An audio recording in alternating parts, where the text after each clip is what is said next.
So we see that time and time again, whenever Morsi does things that they feel are tyrannical, they will respond to vengeance. Whenever there's violence to direct individuals, they're always directly related to government officials.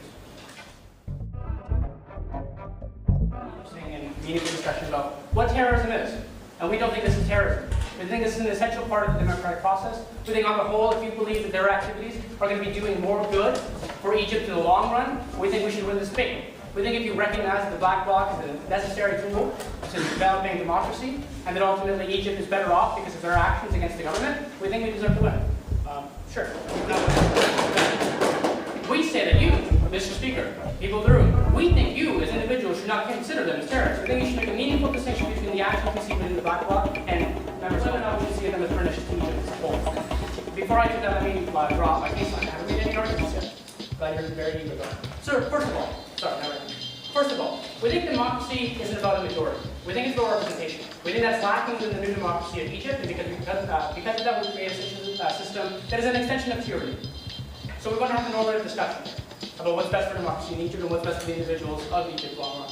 Second of all, I want to talk about, because we do believe that there is tyranny on the cause of the government of Morsi that is thus justified to act with violence. That's obviously going to be my substantial argumentation.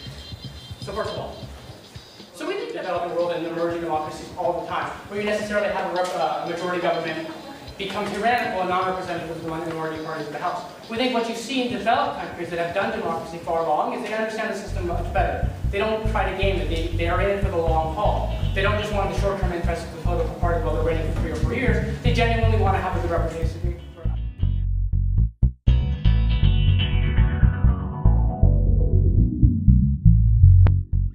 We don't see that. We see short-term interests dominating the discussions of politics and democracy. We think what really sets the United States apart isn't the fact that it's the most democratic, it's actually that it's the least democratic.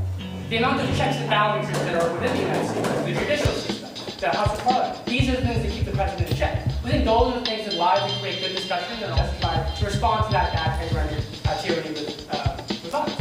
Before I get to that. Democracy is not about documents, it's about belief. And the belief you engender in a populace, when you say proactive use of violence is acceptable, destroys the very foundation of a civic society. What is violence? Well, we think it's one thing to actively respond to an individual and hit them, but we don't think that's what makes violence pernicious, right? We think what ultimately is the root of violence. What is the root of evil within violence? Is the nature that you're not worthy of discourse. You're not an individual that I can recognize as my individual. I can recognize as my equal. You're below that level of intelligence, below that level of engagement. It's a form of engagement that indicates you are very basically mad that I'm not an individual that I need to dominate right now.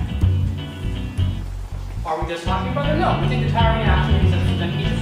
We think Morsi's government has been abusive, largely because they don't know what democracy is quite yet, but it's a system that's been excruciatingly engaged by Morsi themselves.